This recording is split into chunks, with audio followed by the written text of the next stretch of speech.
Hello you मैक्सियंस, how are you? कैसे हो आप? मैं आपका फिजिक्स फ्रेंड मनीष कुमार। तो हमने अपना जो चैप्टर है सेकंड वो चालू कर रखा है, विद्युत विभव तथा धारिता, इलेक्ट्रिक पोटेंशियल एंड कैपेसिटेंस। और हमने इसमें काफ़ी कुछ किया है अभी टॉपिक। लेकिन लास्ट हमने क्या किया था? लास्ट हमने स्थित वैद्युत ऊर्जा पढ़ी थी।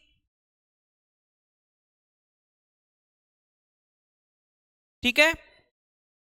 और हमने देखा था कि स्थित वैद्युत ऊर्जा होती क्या है। एक्चुअली स्थित विद्युत ऊर्जा किसी निकाय में आवेशों को स्थिति प्रदान करने के लिए या अनंत से आवेशों को लाने के लिए किया गया कार्य होता है। ठीक है।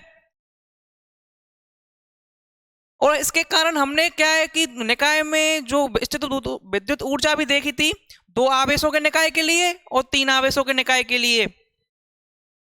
और इसके बाद हमने न्यूमेरिकल कराए थे थोड़े बहुत, एक आध न्यूमेरिकल भी कराया था।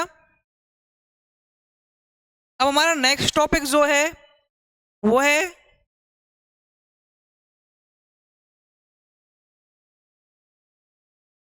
बाह्य विद्युत क्षेत्र की उपस्थिति में 2 आवेशों के निकाय की विद्युत स्थितिज ऊर्जा। इसे चालू करने से पहले आप मेरे को यह बताइए कि 2 आवेशों के निकाय के लिए स्थित वैद्युत ऊर्जा का फॉर्मूला जो हमने ड्राइव किया था वो होता क्या है।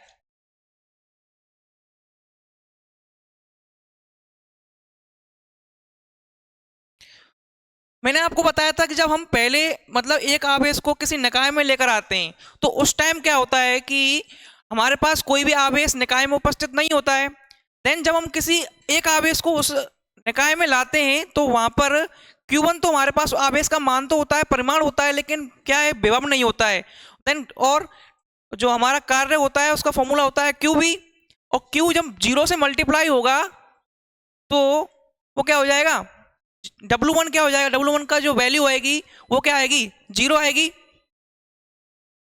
और सेकंड W2 हमने जब दूसरे आवेश को किसी निकाय में लेकर आए थे तो उसके लिए ऑलरेडी पहले आवेश के कारण क्या था, विभव था, जिसके कारण हमको क्या मिला कि Q1 Q2 अपॉन R मिला था। तो 2 आवेशों के निकाय के लिए हमको जो फॉर्मूला अपने पास डिराइव किया हमने वो क्या निकल के आया था कि Q1 Q2 upon R। Then उसी के बाद हमने 3 आवेशों के निकाय के लिए भी निकाला था और उसमें जो फॉर्मूला अपने पास आया था वो आया था कि Q1 Q2 upon R1 plus के Q1 Q3 अपॉन R3 और के Q2 Q3 अपॉन R23। ठीक है। अब देखते हैं हम। अब स्थिति हमारे पास यह है कि हमारे पास जो बाह्य निकाय है, बाह्य विद्युत क्षेत्र की उपस्थिति है। पहले तो हमारे पास कोई भी विद्युत क्षेत्र था नहीं, लेकिन अब ऑलरेडी कंडीशन ये दी हुई है कि बाह्य विद्युत क्षेत्र यहाँ पर उपस्थित है। उस दशा में हमको आवेशों को निकाय में लेकर आना है। तो इसके लिए हम पहले डायग्राम बनाते हैं, डायग्राम से अच्छी तरह समझ में आएगा। ठीक है, देखो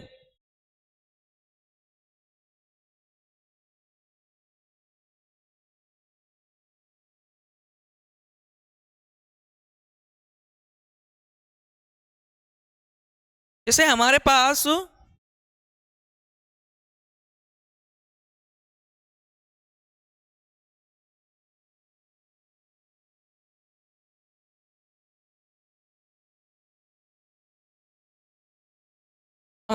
ये 2 आवेश हैं। ठीक है। ये हम इनको बिंदु मान लेते हैं। इसको हमने जैसे माना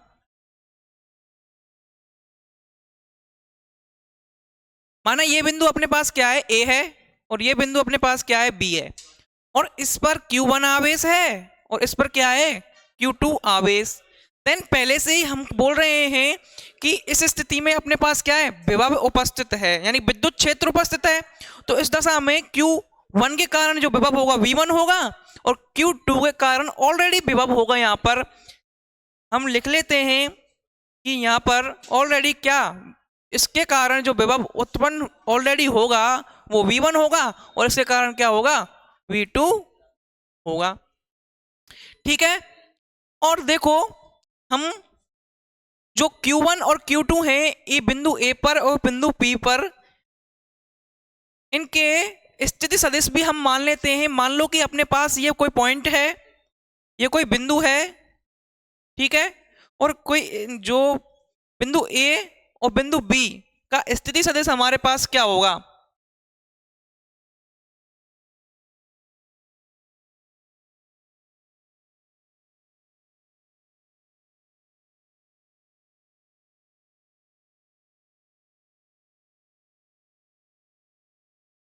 हमारे पास ये बिंदु हमने कोई भी मान लिया, जैसे जस्ट लाइक पी, और ये अपने पास इसका स्थिति सदिश R1 और इसका ये स्थिति सदिश R2 है। ठीक है भाई। अब देखो कि Q1 आवेश को अनंत से, मतलब जो Q1 आवेश है, अब हम क्या करेंगे, पिछली तरह Q1 आवेश को, पहले Q1 आवेश को बिंदु ए तक लाएंगे, उसके बाद Q2 आवेश को बिंदु बी तक लाएंगे, देन इनको जोड़ देंगे, उसके बाद हमारे पास क्या निकल के आ जाएगा, इसका फॉर्मूला निकल के आ जाएगा। तो चलो देखते हैं Q1 आवेश को अनंत से लिखते हैं। Q1 आवेश को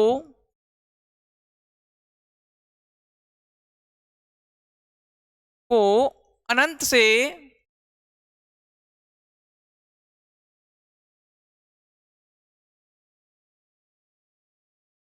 बिंदु ए तक विद्युत क्षेत्र की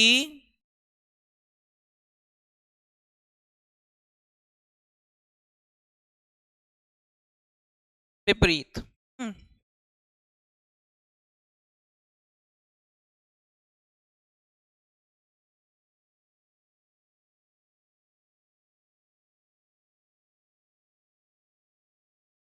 विद्युत क्षेत्र की विपरीत दिशा में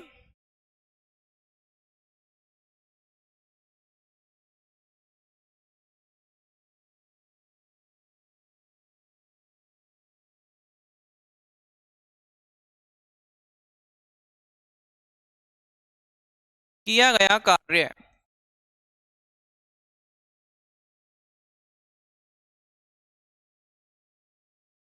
देखो क्या होगा, समझो भाई, हम अब किसी बिंदु को, किसी आवेश को बिंदु ए तक विद्युत क्षेत्र की विपरीत दिशा में लेकर आ रहे हैं, तो उसमें किया गया कार्य निकालना है। अपने पास जो कार्य है उसके लिए अपने पास फॉर्मूला था, क्या था, Q1 sorry W is equal to Q V था। अब देखो हमने स्थिति क्या ली है कि बाह्य विद्युत क्षेत्र ऑलरेडी क्या है, उपस्थित है। तो इस दशा में क्या होगा कि अपने पास जब हम W1 निकालेंगे Q1 के कारण, तो क्या लिखेगा, Q1 इंटू क्या, इस स्थिति में बिंदु ए पर ऑलरेडी विभव क्या है, V1 है। पहली स्थिति क्या थी कि उसमें अपने पास कोई विभव ऑलरेडी उपस्थित नहीं था, उस पर कोई विभव नहीं था। ठीक है, तो क्या हो जाएगा, W1 is equal to V1। ठीक है, तो दैट्स, यहां से हमको निकल के आएगा W1 is equal to Q1 V1, और that is equation number first. That is equation number first.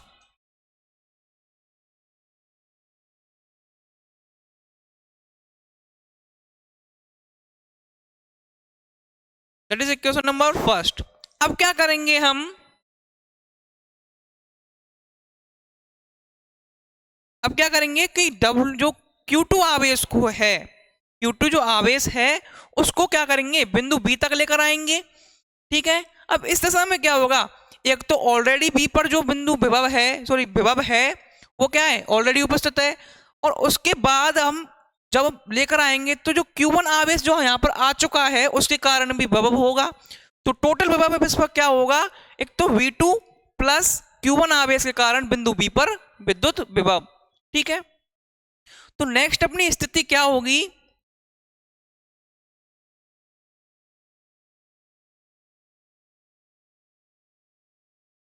कि Q2 आवेश को Q2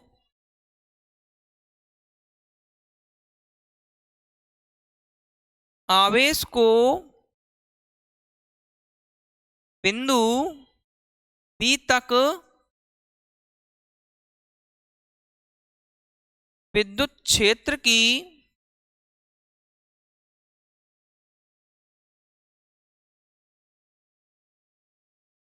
विपरीत दिशा में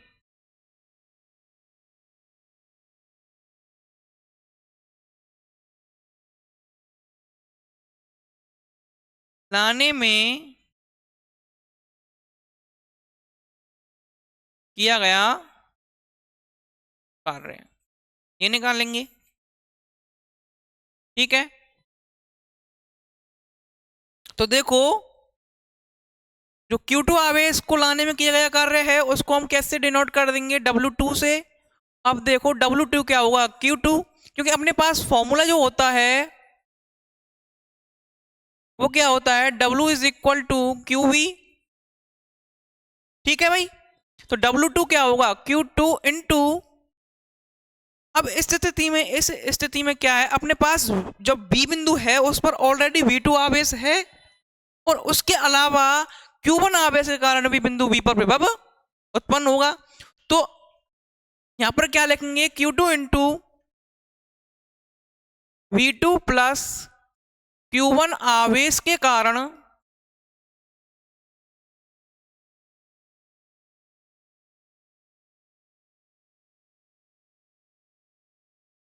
बिंदु B पर विभव। ठीक है भाई, देखो अब तो W2 is equal to Q2 into V2 plus, अब जो Q1 आवेश था हमारा, Q1 आवेश के कारण बिंदु B पर विभव कितना होगा, Q1 आवेश के कारण बिंदु B पर विभव जो होगा वो कितना होगा, आपको फॉर्मूला आपको पता ही है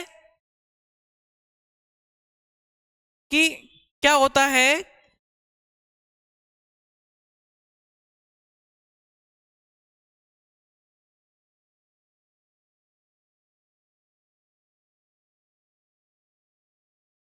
एक मिनट,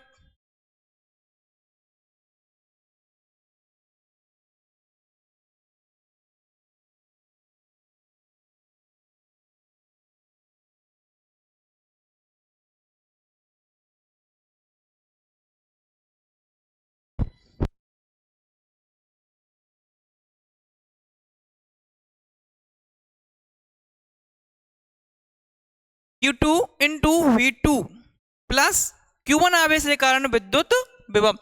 तो अपने पास फॉर्मूला था कि के Q1 अपॉन R, तो यहां पर जो क्या होगा, जो Q1 आवेश के कारण क्या हुआ, के Q1 अपॉन R। ठीक है भाई, ये हो जाएगा, और V2 अपने पास है ही, और लेकिन इस स्थिति में जो R है अपना, R क्या होगा, R12 होगा ना। ठीक है, तो इसको क्या लिख देंगे कि Q1 अपॉन R12। ठीक है, अब ये देखो मल्टीप्लाई करेंगे, W2 is equal to Q2 V2 plus के Q1 Q2 अपॉन R12। ठीक है भाई, और that is equation number, that is equation number second. अब मैं आपसे कहूं कि Q1 आवेश और Q2 आवेश को निकाय में लाने के लिए अथवा स्थिति प्रदान करने के लिए टोटल जो किया गया कार्य है वह कितना है, तो वो क्या होगा, वो क्या होगा, obviously W total is equal to W1 plus W2। तो क्या हो जाएगा, अपने पास इक्वेशन नंबर फर्स्ट से देखो क्या आया, Q1 Q2, और इसको फ्रेम में एक बार बंद कर देते हैं, एक बार ये आया था ना कि W1 समीकरण नंबर फर्स्ट से देखो, इक्वेशन नंबर फर्स्ट से कि W1 का मान था Q1 और V1, Q1 V1 plus W2 का मान अपने पास यहाँ लिखा हुआ है Q2 V2 plus K Q1 Q2 upon R12। ठीक है भाई, ये क्या आ गया अपने पास W टोटल। ठीक है, तो ये क्या हो गई, ये टोटल कार्य हमारे पास क्या है, ये टोटल कार्य अपने पास निकल के क्या आ चुका है, और यही क्या है अपना फॉर्मूला। तो यही अपना बाह्य विद्युत क्षेत्र की उपस्थिति में दो आवेशों के निकाय की विद्युत स्थितिज ऊर्जा है। इस फॉर्मूले को हम लिख लेते हैं।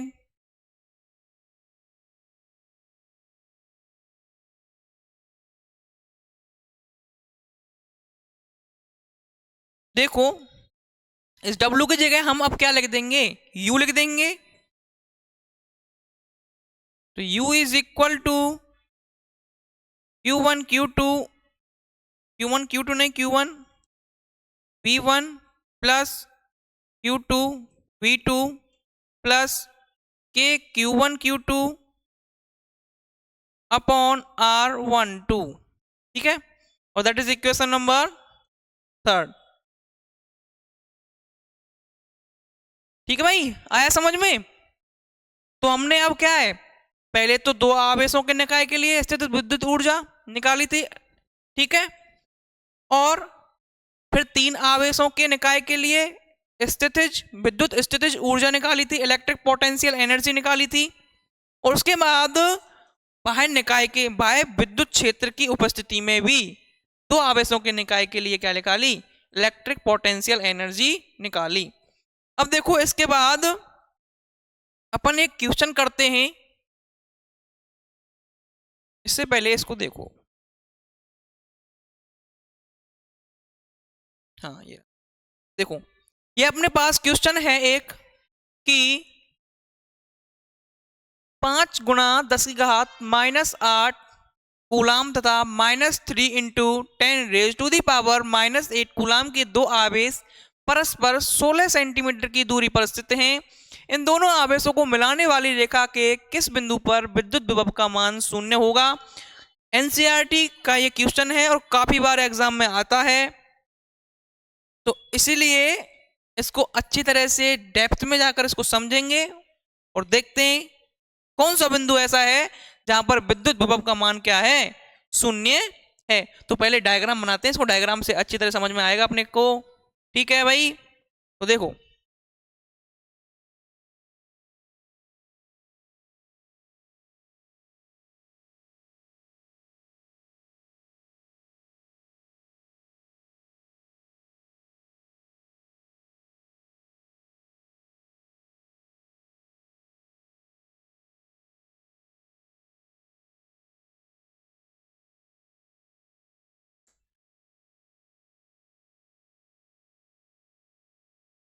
ये अपना रहा, मान लो ये Q1 आवेश और ये अपना क्या Q2 आवेश।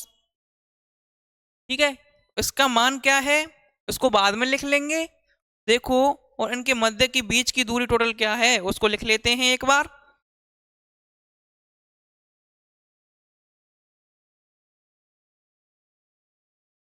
जो टोटल दूरी है अपने पास वो क्या है, 16 सेंटीमीटर। अब हम मानते हैं कि हमको भाई एग्जैक्ट तो कोई पता नहीं है कि आखिरकार बिंदु किस स्थिति पर है। हम मान लेते हैं कि यहाँ पर कोई बिंदु P है जिस पर विद्युत विभव का मान क्या है, 0 है। अब मान लो कि यहाँ से यहाँ तक की दूरी, यहाँ से यहाँ तक की दूरी जो है, यहाँ से यहाँ तक की दूरी क्या मान ली हमने, x मान ली थी, x मान लें, क्या मान लें, x मान लें। तो ये दूरी क्या हो जाएगी, अब ये दूरी क्या होगी, 16 माइनस एक्स। ठीक है, अब जो ये वाली दूरी है अपने पास, ये क्या हो जाएगी 16 माइनस एक्स हो जाएगी। ये तो कॉमन सेंस से भी आप पता लगा सकते हो, ये तो थोड़ी, ठीक है। अब देखो गिवन हमारे पास दिया क्या हुआ है, अपने पास क्या दिया हुआ है, देखो गिवन कि Q1 आवेश का जो मान है वो क्या है 5 गुणा 10⁻⁻8 कूलाम, और Q2 आवेश का जो मान है वो क्या है -3 इंटू 10⁻⁻8 कूलाम। और जो इनके बीच की मध्य की दूरी है, मान लेते हैं हम इसको बिंदु A और इसको बिंदु B, तो AB इज इक्वल टू क्या है 16 सेंटीमीटर, ठीक है, क्या है 16 सेंटीमीटर है। और इसको हम ध्यान रखना, जब हम कोई न्यूमेरिकल्स करते हैं ना, तो उसके एक ही पद्धति में MKS हो या फिर CGS हो, उसमें इनका मान एक ही पद्धति में होना चाहिए, ठीक है। तो इसको कैसे लिख सकते हैं हम, इसको लिख सकते हैं 16 इंटू 10⁻⁻2 मीटर, लिख सकते हैं या नहीं, लिख सकते हैं ना भाई, ठीक है। और इस दूरी को हम ए भी मान लो, चाहे ए भी, या फिर क्या मान लेते हैं इसको आर मान लो, ठीक है। इसके बाद जो हमने क्वेश्चन में लिखा हुआ है उसको लिख लिया है, ठीक है। इससे क्या होगा कि हमको बार बार क्वेश्चन पढ़ने की जरूरत नहीं पड़ेगी, ठीक है भाई। अब बिंदु P पर Q1 आवेश के कारण जितना विभव उत्पन्न हो रहा है, अब देखते हैं इसको आगे सॉल्व करते हैं। तो Q1 आवेश के कारण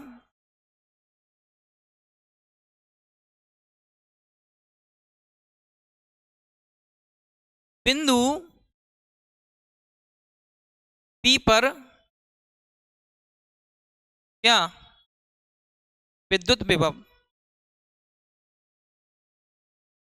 अब देखो विद्युत विभव का मैंने आपको फॉर्मूला बताया था, क्या होता है कि Q अपॉन R होता है, ठीक है।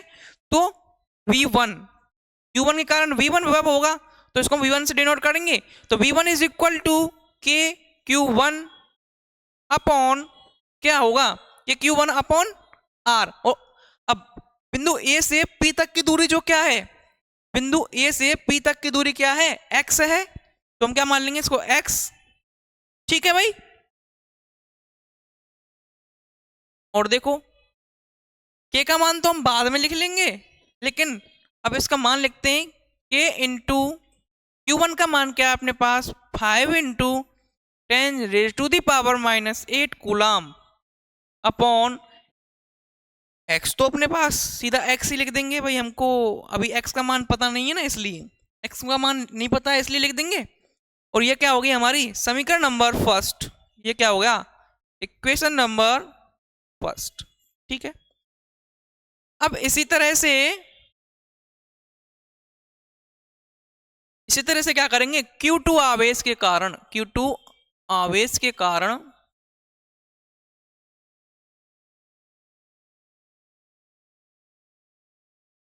Q2 आवेश के कारण बिंदु P पर विद्युत विभव, ठीक है। देखो अब जो Q2 आवेश के कारण बिंदु P पर विभव, वही फॉर्मूला लगेगा KQ अपॉन R, तो लगाओ भाई फॉर्मूला, क्या होगा V2 is equal to KQ2 upon R, ये फॉर्मूला है, रखो इसमें मान K इंटू, और अपना Q2 का मान क्या था -3 इंटू 10⁻⁻8, -3 इंटू 10⁻⁻8 कूलाम अपॉन दूरी क्या थी, अब यहाँ देखो, अब Q2 आवेश बिंदु B से बिंदु P की दूरी क्या है 16 माइनस x है, तो लिखो भाई 16 माइनस x, और that is equation number second, ठीक है। यहां तक हमने कर लिया। अब क्या करेंगे, अब देखो V नेट टोटल जो है, क्या टोटल विद्युत विभव कितना होगा V1 प्लस V2 होगा भाई, आप कहोगे V1 V2 होगा, V1 प्लस V2 होगा, ठीक है, तो लिखो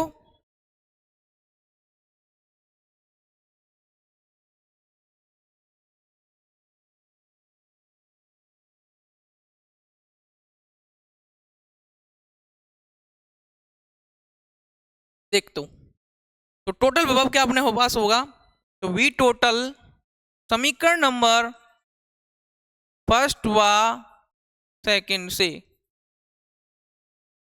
we total is equal to V1 plus V2, और ये क्या हो जाएगा,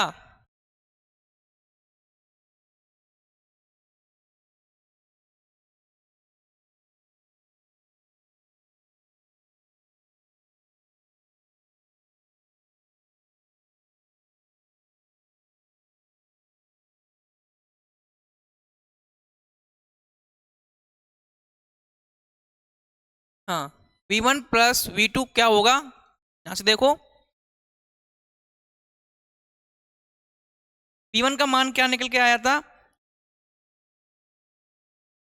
कि 5 into 10 raise to the power -8 upon x, ठीक है भाई, 5 into into 5 into 10 raise to the power -8 upon x, और V2 क्या निकल के आया k into -3 10 raise to the power -8 upon x, 16 minus x।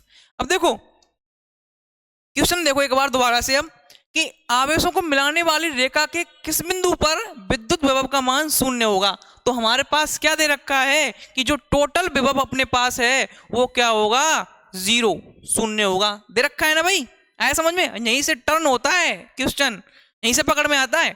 अब देखो अब क्या करेंगे कि एक को इधर भेज दें हम, ठीक है भाई, तो लिखते हैं कि 5 into 10 raise to the power -8 upon x is equal to -3k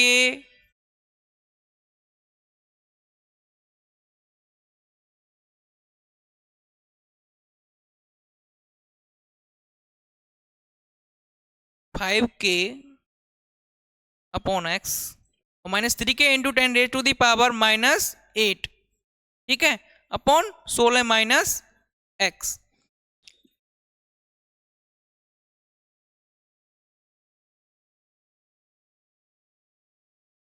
ठीक है भाई, अब देखो 10 रेज टू द पावर -8 से 10 रेज टू द पावर -8 से 10 raise to the power -8 cancel out हो जाएगी,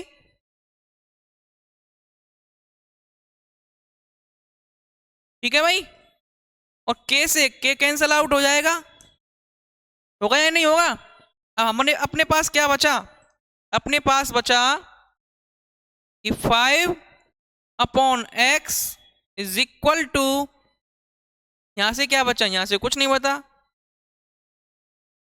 -1 अपॉन 16 माइनस x, ठीक है।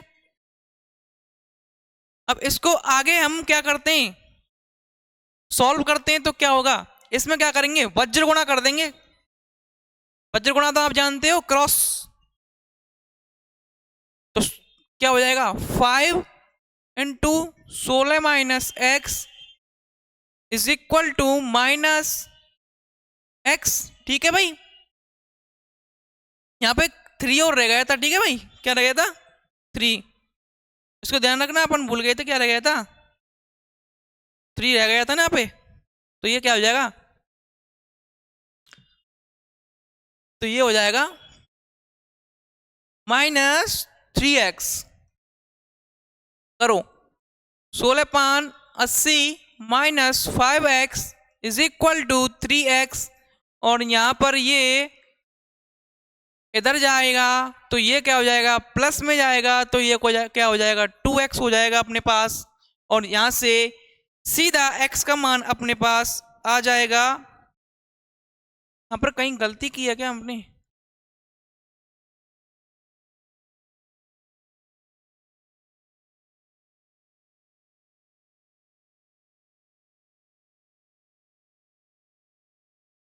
हाँ देखो, जब ये यहाँ से देखो, यहाँ से जब इसको हमने इसकी तरफ पक्षांतरण किया था तो माइनस माइनस क्या हो जाएगा, प्लस हो जाएगा ना। तो ऐसे ये प्लस हो जाएगा और ये प्लस, और यहाँ पे प्लस 5x हम लिखेंगे तो टोटल क्या आएगा, 8x आ जाएगा। और यहाँ से x की वैल्यू हम क्या निकाल सकते हैं, 10। x की वैल्यू क्या आ गई, 10। और 16 माइनस x की वैल्यू क्या आ जाएगी, 6। ठीक है, तो कौन सा वो बिंदु होगा जहां पर विद्युत विभव का मान क्या होगा, शून्य होगा। तो देखो भाई, बिंदु P या तो Q1 से 10 सेंटीमीटर की दूरी पर, या फिर Q2 से 6 सेंटीमीटर की दूरी पर, यानी कि आगे से 10 सेंटीमीटर और पीछे से 6 सेंटीमीटर की दूरी पर कोई बिंदु जो होगा उसका मान क्या होगा, 0 होगा, शून्य होगा। आया अच्छी तरह से क्वेश्चन समझ में, ठीक है भाई। अब देखो नेक्स्ट क्वेश्चन, ये तो बहुत ही सरल और अच्छा क्वेश्चन है। एक बार आप देखो इसको ट्राई करके, आप एक ही बार में कर दोगे, फिर मैं आपको बताता हूं।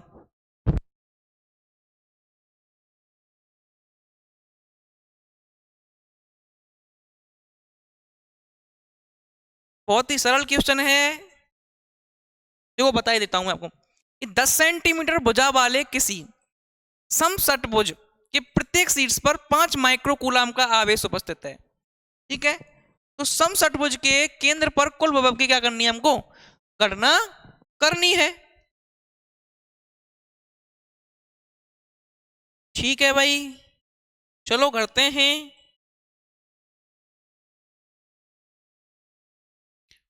तो डायग्राम बनाते हैं इसका पहले ना।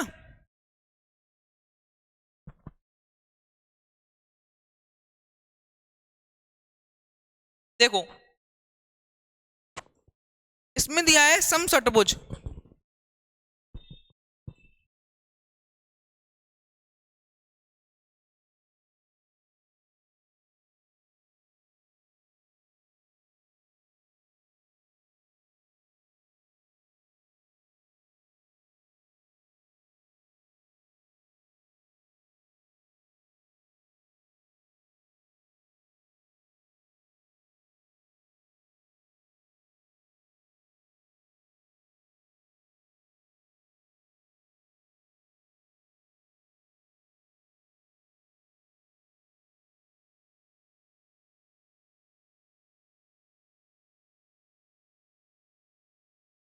ये क्या बन गया अपना, समषटभुज बन गया। ठीक है भाई,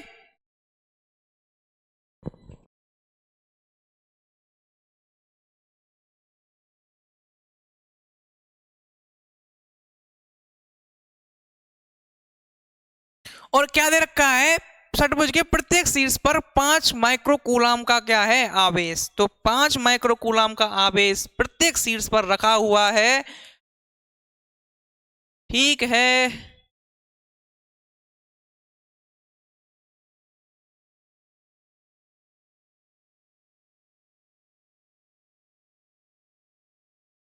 प्रत्येक शीर्ष पर 5 माइक्रोकूलम का आवेश रखते हैं। ये रख देती है, रख दिया। प्रत्येक शीर्ष पर 5 माइक्रोकूलम का क्या रख दिया हमने, आवेश रख दिया। इनको हम नाम दे देते हैं भाई। प्रत्येक देखो, प्रत्येक शीर्ष पर 5 माइक्रोकूलम का आवेश है, तो ये भी क्यू रहेगा, ये भी क्यू, ये भी क्यू, ये भी क्यू, ये भी क्यू, और ये भी क्यू, और ये भी क्यू। और दे रखा है कि इस 10 सेंटीमीटर की क्या है, इसमें भुजा है। तो भुजा की जो लंबाई होगी वो क्या होगी,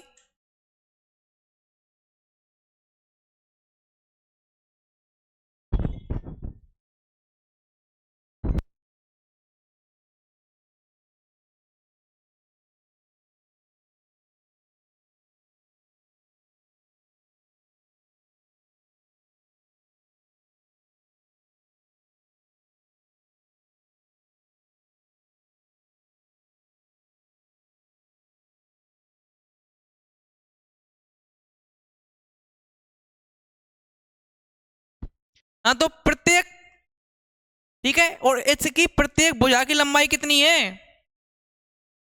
इसकी प्रत्येक भुजा की लंबाई क्या है, 10 सेंटीमीटर। प्रत्येक भुजा की लंबाई है 10 सेंटीमीटर। और तो प्रत्येक भुजा जब समान है तो हम क्या मान लें, ए ए एंड ए। ठीक है भाई, सेम मान लेते हैं। ठीक है, और इनके मध्य जो बीच की दूरी यहां पर भी, ये सब क्या भुजा होंगी, समान ही होंगी।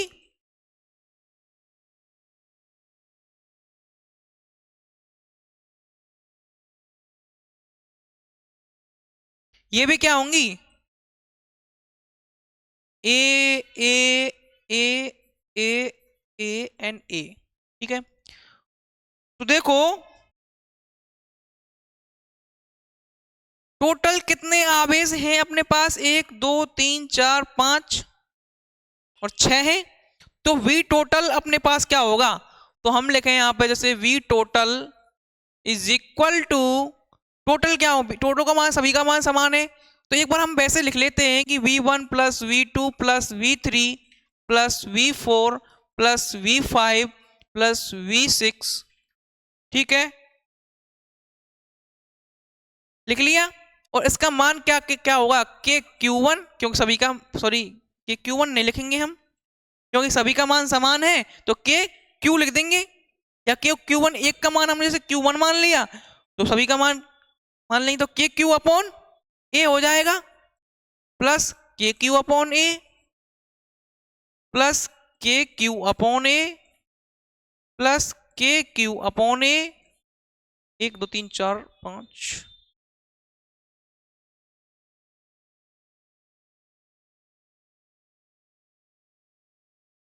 ठीक है, तो टोटल कितने हो गए, 6 के Q अपॉन ए हो गए। ठीक है भाई, अब इसमें इसका मान रख दो, क्या क्या रखेंगे मान, तो V इज इक्वल टू 6 तो है ही अपने पास। और स्थिर वैद्युत नियतांक K का मान क्या होता है, मैंने आपको इसको तो पहले ही बताया था, ये काफी बार न्यूमेरिकल्स में आता है। और इसके ना मान पता होने के कारण ही क्या होता है, न्यूमेरिकल हमारे पास से निकल जाता है, गलत हो जाता है। इसका मान क्या होता है, 9 into 10 raise to the power minus, sorry 9 into 10 raise to the power 9। ठीक है, और Q आवेश का मान कितना दे रखा है, 5 माइक्रोकूलम। तो 5 into 10 raise to the power -6 microcoulomb में, माइक्रोकूलम है उसको क्या बदल देंगे, कूलम में बदल देंगे। और जो अपनी क्या है, ए का मान क्या दे रखा है, ए का मान दे रखता है 10 सेंटीमीटर, यानी कि 10 सेंटीमीटर को क्या बदलेंगे, मीटर में बदलेंगे, तो 10 गुणा 10⁻²। और इसको जब हम सॉल्व करेंगे तो अपने पास आंसर निकल के आएगा 2.7 into 10 raise to the power 6। क्या निकल के आएगा, 2.7 into 10 raise to the power 6 क्या निकल के आएगा। ठीक है, और अपने मैंने आपको विद्युत विभव का मात्रक क्या बताया था, वोल्ट, और ये आपका हो गया क्या आंसर।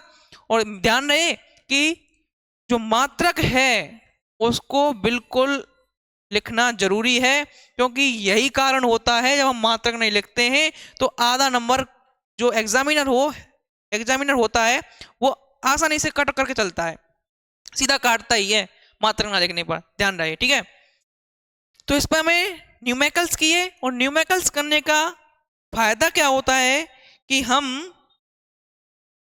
न्यूमेरिकल्स करने का एकमात्र फायदा यह होता है कि हमको बिल्कुल उसका जो अपना टॉपिक होता है उसका फंडा बिल्कुल समझ में आता है, और उसके हम डेप्थ में जाकर के बिल्कुल कंसेप्ट क्लियर हो जाता है। ठीक है भाई, ये क्या होता है। तो अब हमारा जो नेक्स्ट टॉपिक है, वेरी इंपॉर्टेंट टॉपिक है, उसको करेंगे। और यहां से इस चैप्टर में से अगर क्वेश्चन ज्यादातर आता है तो वो इसी से आता है, ये क्योंकि ज्यादातर इसी को पूछते हैं।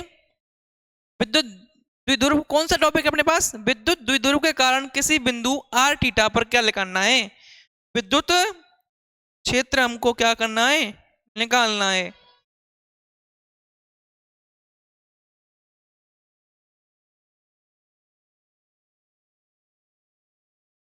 ठीक है भाई, अब देखते हो, देखो तो नेक्स्ट टॉपिक अपना हेडिंग देखते हैं कौन सी है। बिंदु आवेश के कारण, ये तो हमने करा दिया। अरे यार,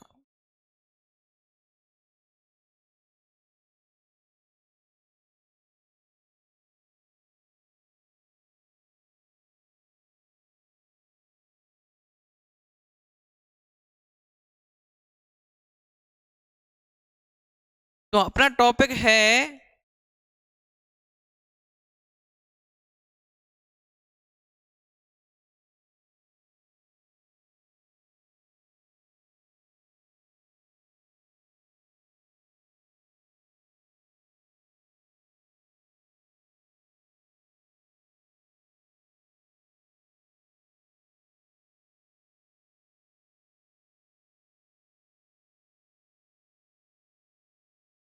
चलो वैसे लिख लेते हैं हेडिंग।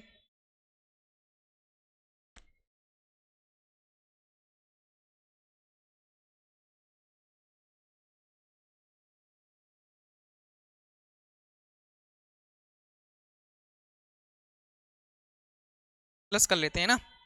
चलो, तो अपना टॉपिक है विद्युत द्विध्रुव के कारण किसी बिंदु आर थीटा पर विद्युत विभव। ठीक है भाई, चलो हेडिंग लिखते हैं पहले एक बार। वेरी इंपॉर्टेंट टॉपिक है, अच्छी तरह से समझना।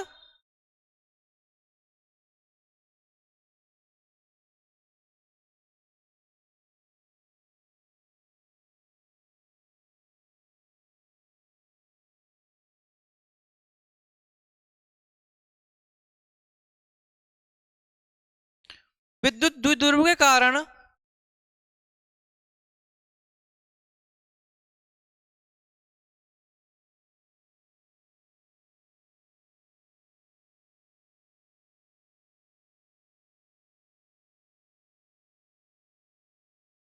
विद्युत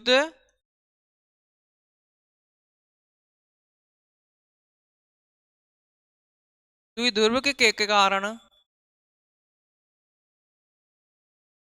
विद्युत द्विध्रुव के कारण किसी बिंदु विद्युत द्विध्रुव के कारण किसी बिंदु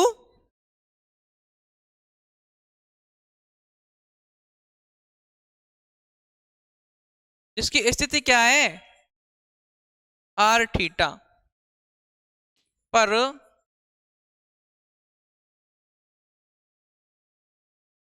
विद्युत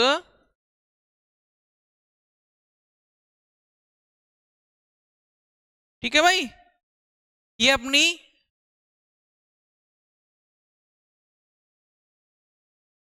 क्या हो गई, हेडिंग हो गई।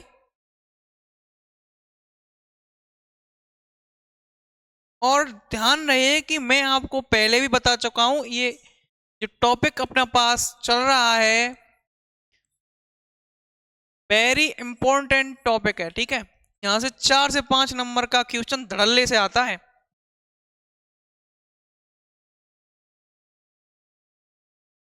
इसीलिए अच्छी तरह से समझ लेना। विद्युत द्विध्रुव के कारण किसी बिंदु आर थीटा पर विद्युत विभव। चलो तो डायग्राम बनाते हैं इसका।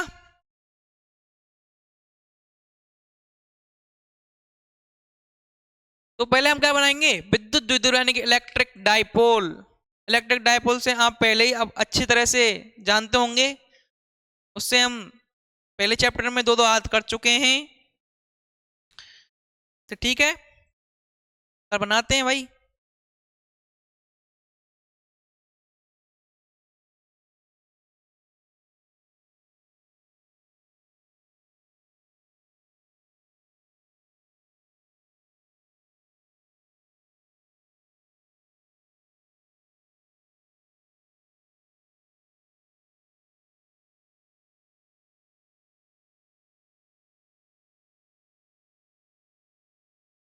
मान लो ये क्या हो गया अपना माइनस क्यू आवेश, और ये क्या हो गया प्लस क्यू आवेश। और जैसे कि आप जानते ही हो कि इलेक्ट्रिक डायपोल के मध्य की बीच की दूरी जो क्या होती है अपने पास,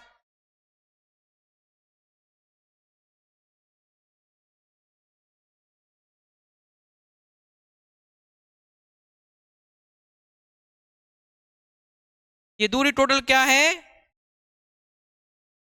2a। ठीक है भाई, और इसके हमें इससे r दूरी पर स्थित, मतलब स्थिति क्या है, जो इस बिंदु पर हमें क्या करना है, विद्युत विभव ज्ञात करना है r थीटा, यानी कि r दूरी है, इसके मिडिल पॉइंट, इसके मिड पॉइंट से क्या r दूरी पर स्थित कोई बिंदु है। जैसे कि हमने माना कि इसका जो मिड पॉइंट है वो ये रहा, और यहां से यहां तक की दूरी क्या होगी, यहां से यहां तक की दूरी क्या होगी,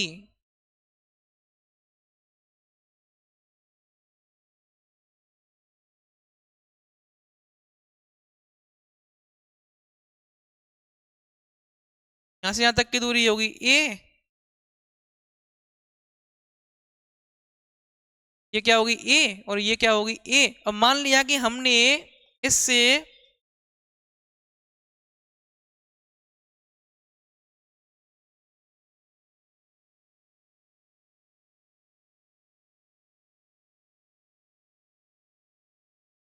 ये r दूरी पर कोई बिंदु है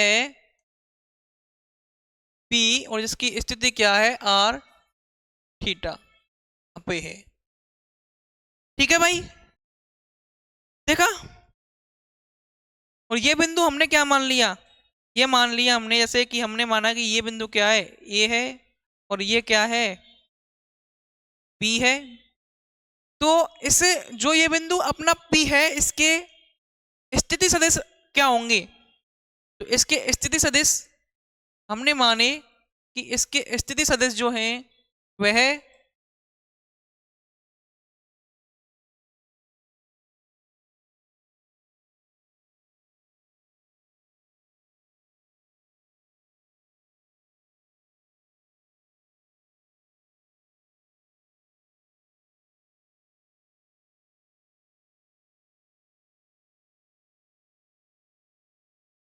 ठीक है भाई, इसके स्थिति सदिश हमने मान ली, जैसे कि ये क्या है R1 और ये क्या है R2। यहां तक समझ में आया,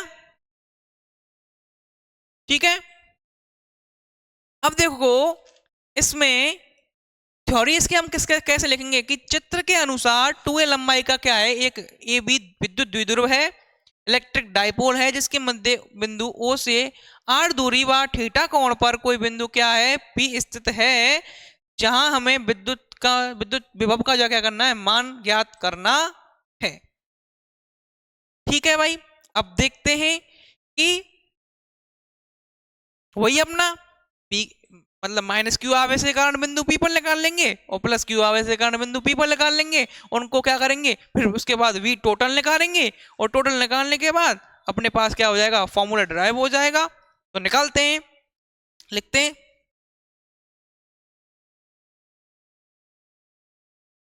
माइनस क्यू, दिखाई तो दे रहा है ना साहब,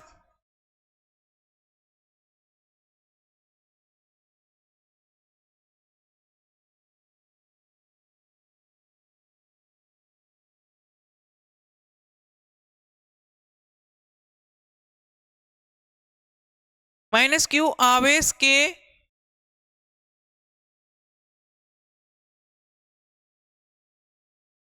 कारण बिंदु P पर विद्युत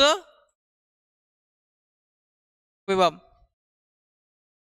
ठीक है, क्या होगा, फॉर्मूला आपको बिल्कुल पता ही है कि किसी बिंदु पर किसी बिंदु आवेश के कारण विद्युत विभव क्या होता है, V1 is equal to K Q 1/r, ये अपना फॉर्मूला है।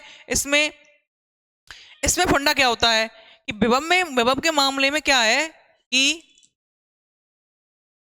ये कि अदिश राशि होती है, इससे हमको क्या फायदा होता है। देखो हमने जब आवेश पढ़ा था, जो आवेश था उसमें क्या होता है, वे उसमें हमको एक फंडा होता है कि इसके इसके कारण, जैसे कि यहाँ पर कोई एंगल है, जैसे माना कि यहाँ पर कोई निकल के आ रहा है, विद्युत क्षेत्र यहाँ लेकर के आ रहा है, और एक इसकी तरफ विद्युत क्षेत्र है, तो क्या है, हमको उसका परिणाम निकालने के लिए फिर इसका ये निकालना पड़ता है। जैसे कि माना हमने, जैसे कि मैं आपको ढंग से बताता हूँ एक बार, जैसे कि ये क्या है E1 है, और ये क्या रहा अपना E2 है, और ये क्या है, इनके बीच एंगल थीटा है, और हमें क्या अब भाई E1 और E2 हमने पास निकाल लिया, इनका परिमाण मान लो समान है, दिशा अलग अलग है, तो क्या है इनके बीच से हमें क्या निकालना पड़ेगा, इसका परिणाम निकालना पड़ेगा। और परिणाम निकालने के लिए क्या करेंगे हम, इसका फॉर्मूला क्या होता है, E1 square under the root E1 square plus E2 square plus 2E1 E2 cos theta, ये होता है, ऐसे निकालना पड़ता है, ठीक है। और लेकिन जब इस विद्युत विभव के मामले में ऐसा कुछ नहीं होता है, इसमें सीधा फंडा होता है कि जो आवेश लेना पड़ता है हमको, उस आवेश को सीधे चिन्ह के साथ लो, कोई सिरदर्दी नहीं, और इसके कारण ये बहुत सरल हो जाता है, ठीक है भाई। तो देखो, तो V1 is equal to K Q one upon are, तो यहां पर हम इसका मान लिखेंगे,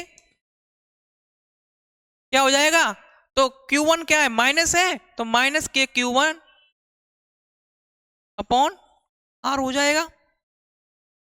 माइनस के Q1 क्यों लिख रहे हैं हम, Q1 नहीं लिखेंगे भाई, अपने पास क्यों लिया है ना हमने, इसीलिए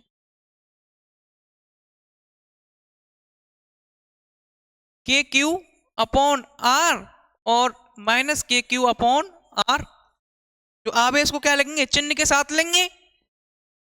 ऐसे ही अब जो प्लस क्यू है, इसी तरह क्या करेंगे, प्लस क्यू आवेश के कारण निकालेंगे हम,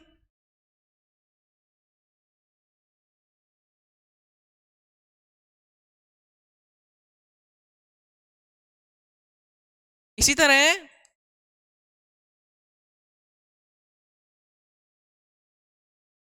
प्लस क्यू आवेश के कारण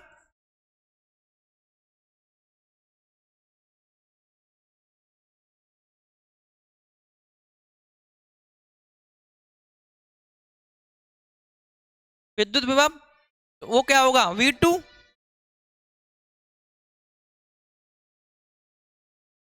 is equal to K Q upon are, formula है, और के क्यू अपॉन आर ही हो जाएगा, क्योंकि हमें चिन्ह के साथ लेना है, तो क्या के क्यू अपॉन आर हो जाएगा। That is equation number first और that is equation number second, ठीक है। अब क्या है कि बिंदु P पर हम, जो बिंदु P पर है भाई, माइनस क्यू आवेश के कारण इतना लग रहा है और प्लस क्यू आवेश के कारण इतना लग रहा है, तो P पर टोटल कितना है, कुल कितना विभव है, तो उसको क्या निकालेंगे हम, V टोटल से निकालेंगे। तो V टोटल अपने पास क्या होगा, तो V टोटल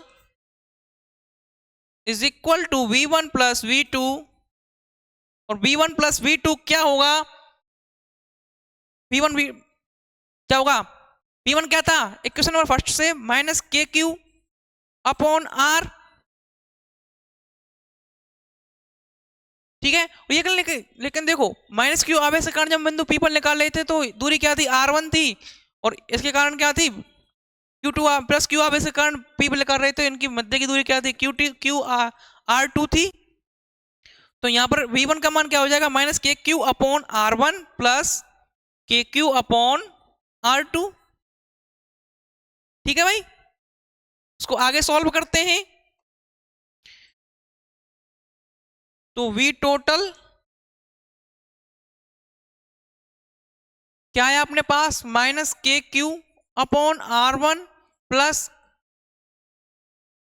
के क्यू अपॉन R2, यहां से के क्यू को क्या ले लेंगे, कॉमन ले लेंगे, बचेगा क्या, 1 upon R2 minus 1 upon R1, आगे सॉल्व करेंगे, के क्यू यहां से इसका लघुत्तम लेंगे तो क्या होगा, R1 R2, और R2 से R2 cancel out, R1 minus R2, ये तो बिल्कुल मैथमेटिकल इसका सॉल्यूशन कर रहे हैं, ये तो आपको बिल्कुल आता ही होगा, ठीक है भाई। अब देखो, अब हमको इसमें क्या लिखना है, R1 और R2 का मान डालना है, मान लिखना है। अब यहां से बच्चे सोचते हैं भाई R1 R2 का मान कहां से लिखेंगे हम, अब मैं आपको बताता हूं, देखो कि R1 जो है, ठीक है, कि R1 का हमको मान कैसे मिलेगा, ये तो हमने देखा कि ये R दूरी पर स्थित है भाई, 2a की मतलब जो हमारा इलेक्ट्रिक डाइपोल है, इसके मध्य बिंदु से कितनी दूरी पर बिंदु P है, R दूरी पर है। यदि हमको इस दूरी के साथ साथ क्या मिल जाए, ये वाली दूरी भी मिल जाए, मतलब कि मैं कहना चाहता हूं कि ये तो दूरी है ही अपने पास, इसका मान हमको पता है, लेकिन हमको ये दूरी यहां से यहां तक की दूरी मिल जाए तो ये क्या हो जाएंगे, बराबर हो जाएंगे लगभग। ठीक है, तो इसके लिए हम क्या करेंगे, तो जो अपना ये वाला बिंदु है इसको मान लेते हैं ओ, और ओपी को क्या करेंगे, आगे बढ़ाएंगे। ओपी को क्या करेंगे, हम आगे बढ़ाएंगे। तो करते हैं।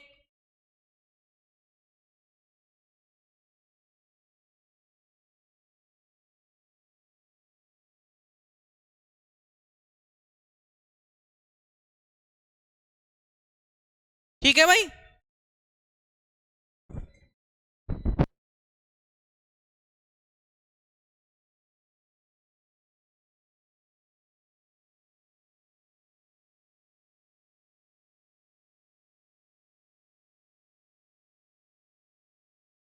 हाँ भाई देखो, इसको ओपी को हमने क्या बढ़ाया, आगे बढ़ाया। ठीक है,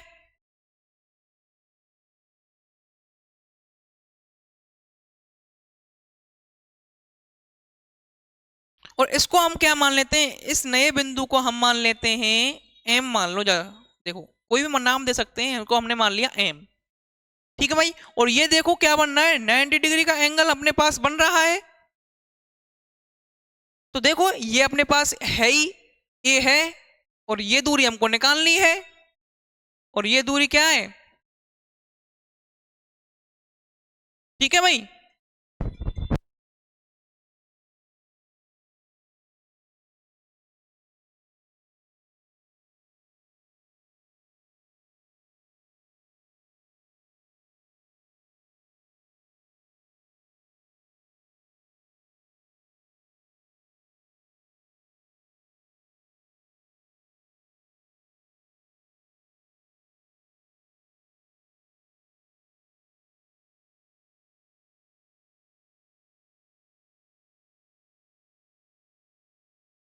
देखो भाई ये 90 डिग्री का एंगल है, इसको हम क्या पाइथागोरस प्रमेय से निकाल देंगे।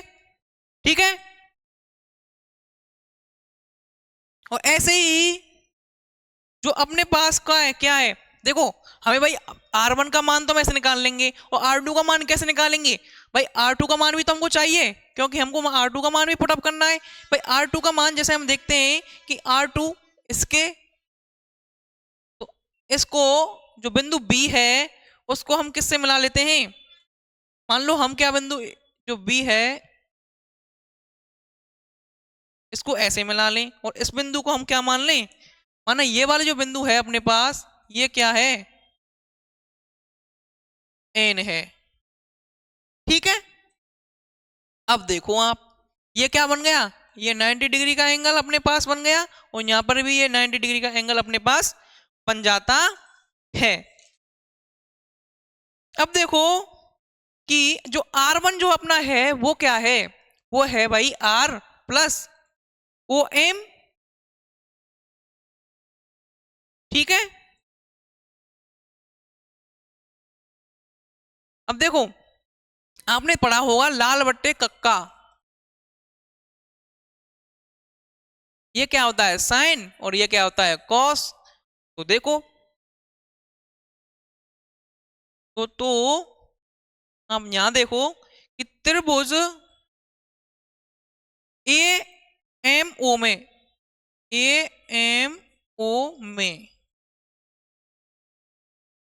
त्रिभुज ए एम ओ में कि आधार बटे कर्ण, तो इसका आधार क्या है, आधार अपने पास क्या है ए एम है, और लंब क्या है ए ओ, और कर्ण सॉरी कर्ण क्या हो गया अपना ए ओ, और लंब अपना क्या जाएगा ओ एम हो जाएगा। तो ओ एम आधार ओ एम अपॉन ओ ए क्या है कर्ण है। ठीक है भाई, तो ये त्रिभुज आधार अपने पास क्या हो गया ओ एम हो गया, और कर्ण अपने पास क्या हो गया ए ओ हो गया।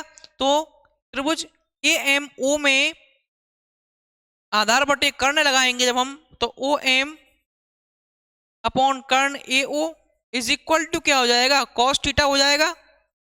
ठीक है, और हमको मान किसका चाहिए, हमको चाहिए ओ एम का मान, और यहां से O M is equal to क्या हो जाएगा भाई, एक ए ओ का मान क्या है ए है, तो क्या हो जाएगा ए कॉस थीटा।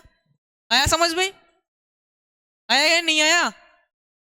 ठीक है, उसी प्रकार त्रिभुज इसमें पी बी और एन में, पी बी और एन में, इसी प्रकार से इसमें इसी प्रकार क्या करेंगे, इसमें करेंगे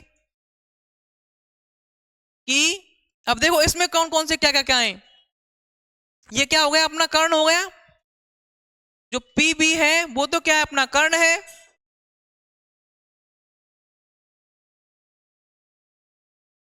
ठीक है, सॉरी इसमें इसमें नहीं देखेंगे। देखो ये वाले त्रिभुज हमें निकालना क्या है, ये निकालना है ना भाई, ये निकालना है हमको, है ना।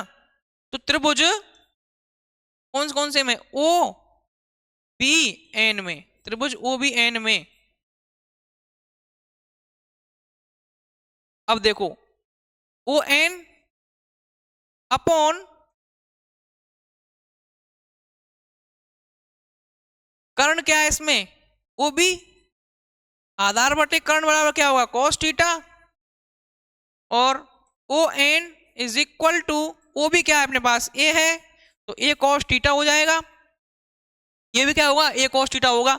अब चित्र से अपन देख पा रहे हैं कि R1 क्या होगा, R1 क्या होगा, R1 होगा, R1 is equal to R plus O M.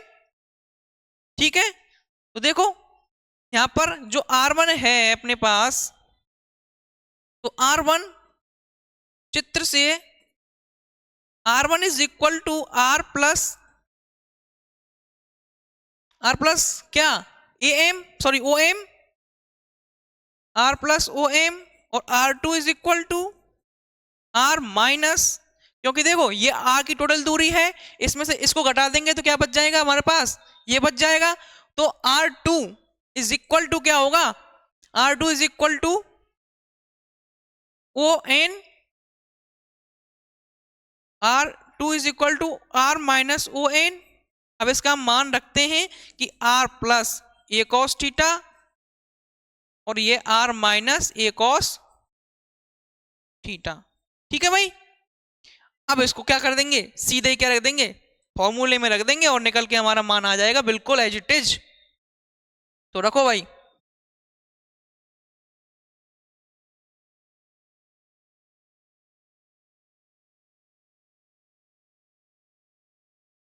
तो लिखो, लिखते हैं, है ना भाई। देखो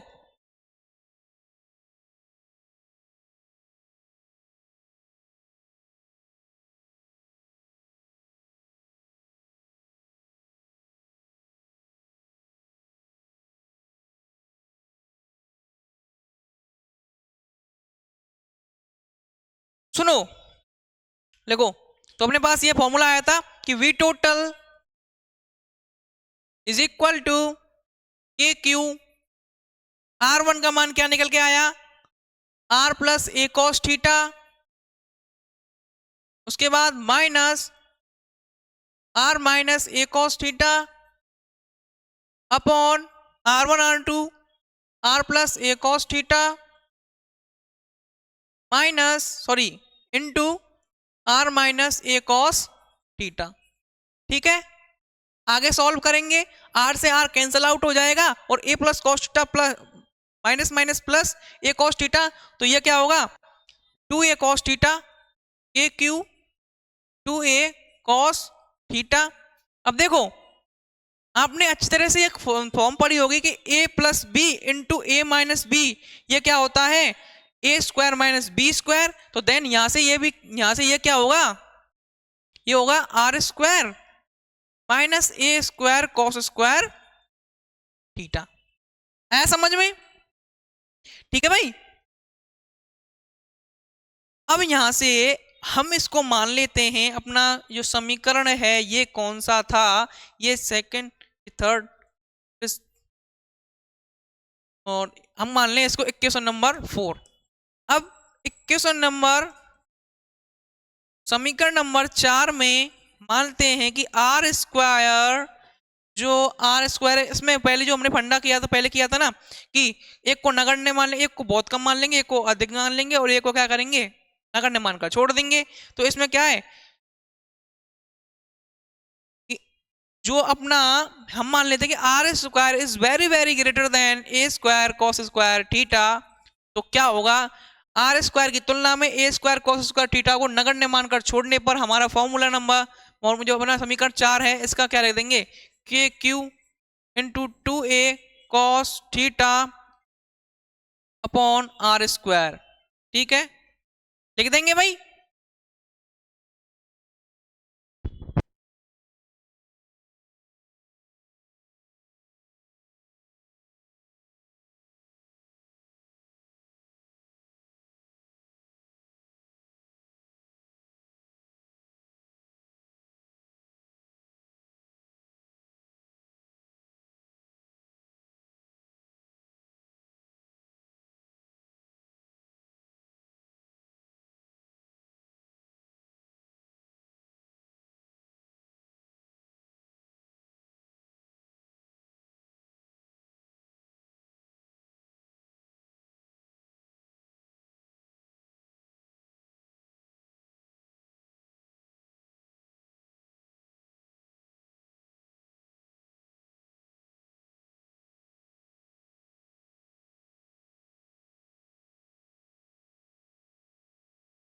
हेलो,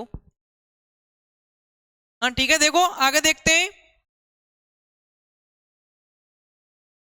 कि k q into 2a cos theta upon R square यहां से आ गया, और मैंने आपको बताया था क्यू इंटू 2a क्या होता है, 2 के क्यू इंटू 2a क्या होता है, p होता है ना, इलेक्ट्रिक डाइपोल मोमेंट, विद्युत द्विध्रुव आघूर्ण। तो यहां से क्या लिखेंगे, तो टू क्यू इंटू 2a क्या हो जाएगा, k p cos theta upon R square. ये अपना फॉर्मूला निकल के आ जाता है कि किसी विद्युत द्विध्रुव के कारण किसी बिंदु आर थीटा पर विद्युत विभव क्या होगा, वो होगा k p cos theta upon R square. तो हमको फॉर्मूला लिखना है, फॉर्मूला लिखते हैं,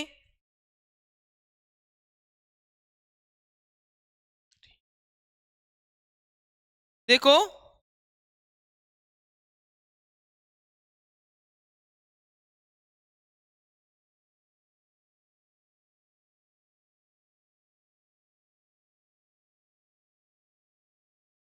फॉर्मूला लिखते हैं कि किसी बिंदु विद्युत द्विध्रुव electric dipole movement, electric dipole के कारण किसी बिंदु आर थीटा पर विद्युत विभव का मान क्या होगा, इसको क्या कर देंगे, वी से डिनोट करेंगे और क्या हो जाएगा, k p cos theta upon R square. ठीक है, और ये अपना इक्वेशन नंबर 5। अब देखो इसमें केस क्या क्या हो सकते हैं भाई, अक्ष पर देख सकते हैं और एक निरक्ष पर देख सकते हैं, और अक्ष पर एंगल का मान क्या होता है, 0 होता है, और निरक्ष पर एंगल का मान क्या होता है, 90 होता है। तो हम यहां से ही निकलेते हैं सीधे,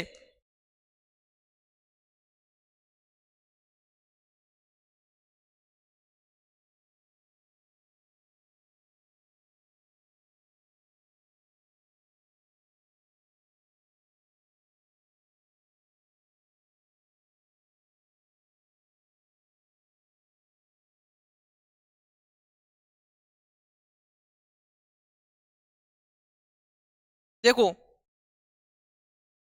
चूंकि अक्ष पर क्या होता है, थीटा क्या होता है, 0 डिग्री का होता है, क्योंकि अक्ष पर जिस दिशा में अपना विद्युत क्षेत्र होता है उसी दिशा में हमें क्या करना है, विद्युत जो अपना स्थिति सदिश होता है वो भी उसी दिशा में होता है, इसलिए एंगल क्या होता है, 0 डिग्री होता है।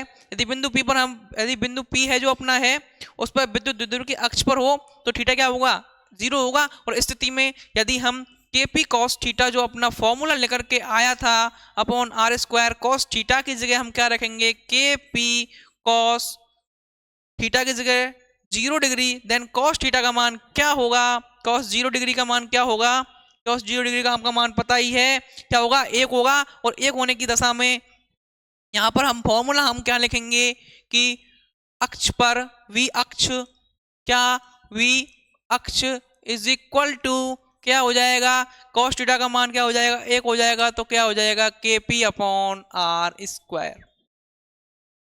ठीक है भाई, kp अपॉन आर स्क्वायर, और दैट इज क्या होगा, मैक्सिमम होगा भाई, ये ध्यान रखना, मैक्सिमम होगा ये। ठीक है, और इस स्थिति में क्या होगा, निरक्ष पर क्या होगा, जो थीटा होगा वो 90 डिग्री का होगा, और जब 90 डिग्री पर हम निकालेंगे तो क्या निकल के आ रहा है कि v निरक्ष इज इक्वल टू अब देखो यहां पर kp cos थीटा था अपने पास,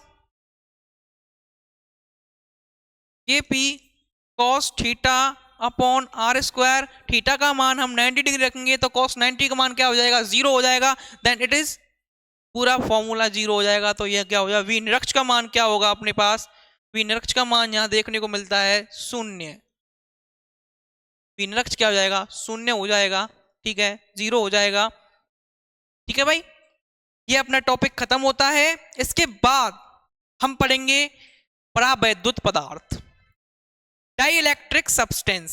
ठीक है, उसको हम नेक्स्ट लेक्चर में पढ़ेंगे। तो हमने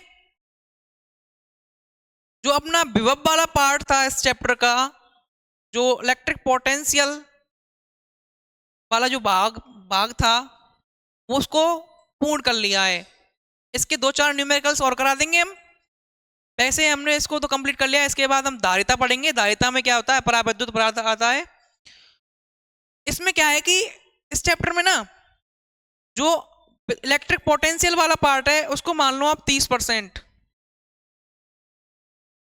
वो क्या है 30% है, क्या इलेक्ट्रिक पोटेंशियल वाला पार्ट है, वहीं धारिता वाला 70% मान सकते हो। ठीक है, तो हमने इसका 30% पूर्ण कर लिया है इसको चैप्टर को। इसके बाद हम पढ़ेंगे डाइइलेक्ट्रिक सब्सटेंस, उसके बाद में उसके प्रकार, type of dielectric substance, non polar dielectric and polar dielectric. उसके बाद हम पढ़ेंगे पोलराइजेशन वेक्टर। तो तब तक के लिए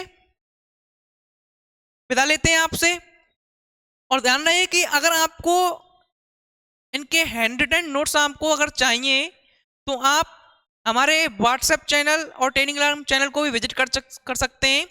वहां पर बिल्कुल सुव्यवस्थित आपको हैंड रिटन नोट्स प्रोवाइड करा दिए जाएंगे।